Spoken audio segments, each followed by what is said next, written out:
फसवणूक कोणाचीच होऊ शकत नाही। सर्वसामान्य माणूस दर्शन 24 तास जोपर्यंत मंदिराचा कालावधी ठरलेला तोपर्यंत घेत राहील।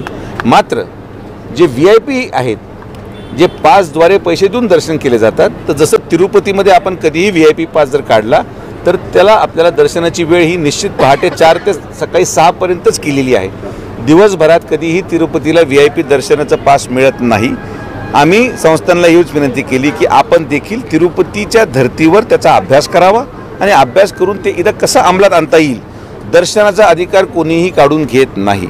सर्वसामान्य साई भक्त हे दर्शन कंटिन्यूअस करतच राहणार आहेत, त्यांच्या रांगेत कुठंच डिस्टर्बन्स नाही। माझा प्रश्न VIP दर्शनासंदर्भात आहे की VIP आल्याने जे रांगा थांबवल्या जातात, सामान्य भक्ताला वेटीस धरलं जातं, हे होणार नाही। त्यामुळे VIPची वेळ वेगळी ठेवा आणि सामान्य जनतेची वेळ कंटिन्यू चालू ठेवा। VIPला निश्चित करा जेणे की सामान्य साई भक्तांना दर्शनाला अडचण होऊ नये, ही माझी प्रामाणिक भावना आहे आणि ती आम्हाला आम्ही आणू की